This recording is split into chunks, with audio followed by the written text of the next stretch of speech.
Olá, bem-vindo ao Era Uma Vez na Europa. As monarquias europeias se dividem entre reinos, grão-ducado e principados. Mas você sabe as diferenças entre os três? Por que são classificados assim? Será o tamanho do país? A função do chefe de Estado? Descubra as respostas no vídeo de hoje. Antes de começarmos, é importante destacar que impérios, reinos, grão-ducado e principados são estados soberanos com as próprias constituições e reconhecimento internacional, todos governados por sistemas monárquicos. Os impérios geralmente abrangem territórios vastos e exercem enorme poder político e cultural. Embora o Brasil tenha sido um império, os impérios históricos costumavam incluir diversas nações e povos, como o napoleônico e o austro-húngaro, ou até atravessar continentes, como o romano, o britânico e o espanhol.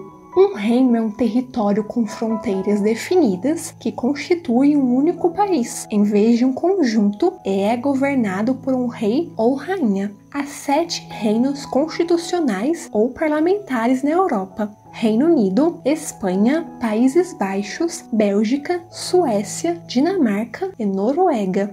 A terceira classificação é o grão-ducado. Hoje, Luxemburgo é o único grão-ducado do mundo. Existe uma diferença essencial entre ducado e grão-ducado. Os ducados eram parte de um reino e subordinados ao rei. Por mais que o poder e a influência do duque variasse de um país para o outro, eles precisavam prestar contas ao soberano. Os grão-ducados eram majoritariamente estados independentes e soberanos, ou mantidos em união pessoal com outros estados. Apesar de não haver exigência em relação ao tamanho ou população mínima, eram menores do que os reinos europeus convencionais em uma questão de título e prestígio. Sempre foi possível elevar ou rebaixar títulos. Os ducados de Anjou, Brabante, Cornualha, Bourbon e Lancaster começaram como condados antes de serem promovidos a ducados. Aquitânia, Lorena e York eram reinos que foram incorporados a outros reinos. Na maioria das vezes, os grão-duques estavam associados à Europa Oriental, onde o título seria melhor traduzido como grão-príncipe. Na Polônia, Lituânia e Kiev,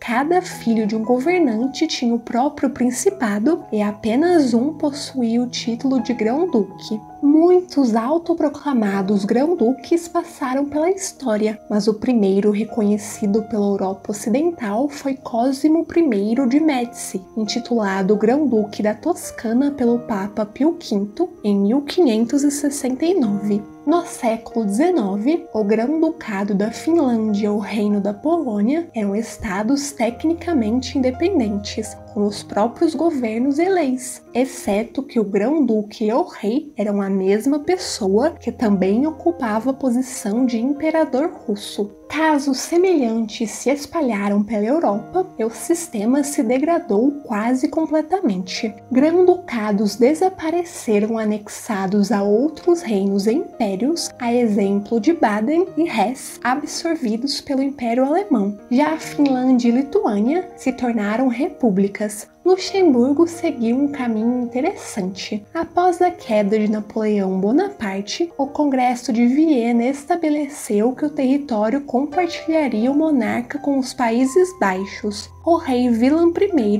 se intitulou grão-duque. Somente em 1867, Luxemburgo passou a ser totalmente independente, com a própria dinastia. A história dos principados é bem parecida. Embora modelos semelhantes existissem desde a antiguidade, antes mesmo do Império Romano, os principados modernos se desenvolveram durante o feudalismo, quando ampliaram a autoridade dos príncipes locais dentro das terras de um rei. À medida em que cresciam, as terras foram divididas em mini-estados governados por príncipes que exerciam poder absoluto, especialmente no Sacro Império Romano. Enquanto alguns se desenvolveram, impulsionaram o comércio, se expandiram e chegaram ao tamanho de reinos da época, outros entraram em guerra, causaram instabilidade e foram engolidos por casas reais mais fortes.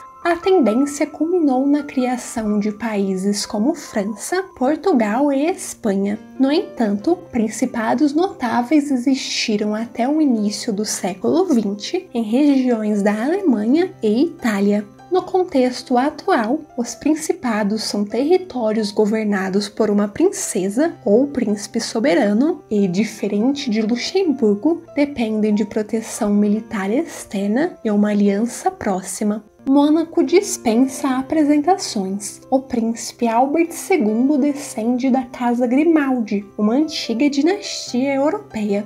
Liechtenstein, localizado entre a Áustria e a Suíça, é administrado pelo príncipe Hans Adam II. O caso do Principado de Andorra é curioso. O poder executivo é composto por 2 príncipes, o presidente da França e o bispo de Urgel, na Espanha. Os títulos monárquicos variam e refletem tradições distintas, mas os monarcas, sejam reis, grão-duques ou príncipes, ocupam a posição de chefe de Estado. Nenhuma das monarquias da lista é absolutista. Todas possuem limitações constitucionais ou parlamentares e a forma como desempenham as funções varia no grau de poder simbólico, político ou cerimonial. As pequenas diferenças enriquecem e perpetuam a diversidade cultural e histórica da Europa nos estados modernos. Obrigada por assistir esse vídeo. Se você gostou, deixe o like e se inscreva no canal para mais vídeos sobre as famílias reais da Europa. Até a próxima!